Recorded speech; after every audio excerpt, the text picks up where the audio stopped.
श्रीराम समर्थ. श्री गोंदवलेकर महाराज प्रवचने दिवस 94. संतांना कसे ओळखावे. धान्यामध्ये काही असे खडे असतात की धान्यापासून ते वेगळे निवडता येत नाहीत. तांदळात पांढरे खडे असतात, ते निवडू गेले तरी निवडले जात नाहीत. त्याप्रमाणे साधू लोक हे आपल्यात असतात. त्यांना पाहू गेले तर आपल्यासारखेच संसारात वावरत असलेले दिसतात, पण खरे पाहता ते आपल्यापेक्षा वेगळे असतात. पुस्तकातून साधूची लक्षणे पुष्कळ दिलेली असतात, पण त्याप्रमाणे आपण पाहू गेलो तर साधू ओळखता येईलच असे नाही. साधूचे एक अचूक लक्षण सांगता येईल, ते हे की जो सर्व ठिकाणी देवाला पाहू शकतो तो साधू. पण एवढ्यावरून आपल्याला तो ओळखता येईल का? नाही. तर जेव्हा आपण साधू व्हावे तेव्हाच आपल्याला साधूला ओळखता येईल. जगात आपण कुणाचीच निंदा करू नये. आपण जेव्हा दुसऱ्याचे दोष पाहतो, म्हणजेच ते जेव्हा त्याच्याजवळ आहेत असे दिसतात, त्यावेळेस तेच दोष आपल्याजवळ सूक्ष्म रूपाने असतात असे समजावे.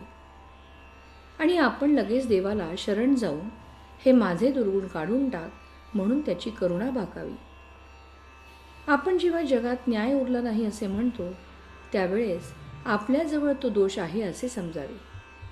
म्हणून आपण कोणाचे दोष पाहू नयेत. आपण आपल्या स्वतःला आधी सुधारावे. चित्तशुद्धी केल्याशिवाय आपल्या मनात सर्व ठिकाणी भगवत भाव उत्पन्न होणार नाही. म्हणून जेव्हा जेव्हा आपल्याला दुसऱ्याचे दोष दिसतात तेव्हा आपलेच चित्त अशुद्ध आहे असे समजून आपण परमात्म्याची करुणा भाकून त्याला शरण जावे आणि माझे चित्त शुद्ध कर अशी त्याला विनंती करावी.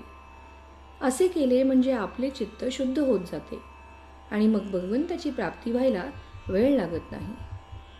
जे मिश्रण आहे ते पचायला कठीण असते.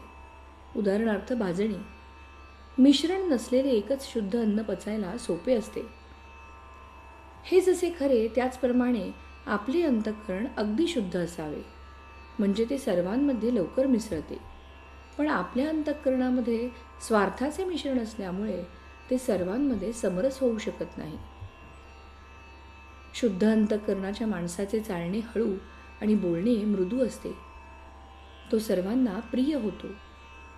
जगातले आपले समाधान किंवा असमाधान ज्या वृत्तीने आपण जगाकडे पाहतो त्यावर अवलंबून असते.